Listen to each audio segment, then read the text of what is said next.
তারপর কি অবস্থা সবার? হ্যাঁ, কেমন আছেন? দেখতে পাচ্ছেন আমরা কোথায় আসছি? টুপির সামনে এই চশমাটা দেখে তো অনেকেই চিনতে পারতেছেন যে এটা কোথায়। এটা হচ্ছে আমাদের সেই ঐতিহ্যবাহী চাবাইন্না চায়ের দোকান, যার প্রোপাইটার হচ্ছে এই যে আমাদের ওসমান ভাই। ওসমান ভাইয়ের সবসময় মাথায় একটা টুপি থাকবে আর টুপির সামনে একটা সানগ্লাস থাকবে।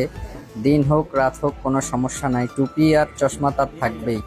আমাদের রায়পুর লক্ষ্মীপুরের মানুষজন চিনে থাকবেন আমাদের ঐতিহ্যবাহী চাবাইন্না চায়ের দোকান। এখানে চাবাইন্না চা পাওয়া যায়, আরো অনেক কিছুই পাওয়া যায়।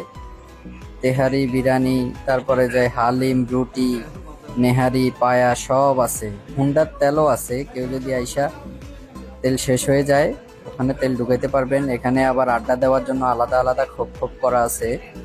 ঈদে বাড়িতে যাইলে আমাদের এখানে যাওয়া মিস হয় না। ওসমান ভাইয়ের হাতে চা না খাইলে মনে হয় যে ঈদে বাড়ি যাওয়াটা অসম্পূর্ণ হয়ে থাকে।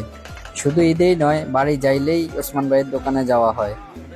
ওসমান ভাইয়ের চায়ে জানি না কি আছে, দূর দূরান্ত থেকে অনেক মানুষজন রাতে এখানে আসে। ও, এখানের বিশেষত্ব হলো এটা শুধুমাত্র রাতে খোলা হয়, দিনে এখানে বন্ধ থাকে। এখানে এই যে চাবাইন্না রং চা, চিরা দুধ চা, চাবাইন্না দুধ চা, বিভিন্ন রকমের চা আছে, আপনারা এসে টেস্ট করতে পারেন। এটা হচ্ছে রায়পুর লক্ষ্মীপুরের মাঝখানে, আনন্দবাজার থেকে একটু সামনে। সবাই চলে আসবেন।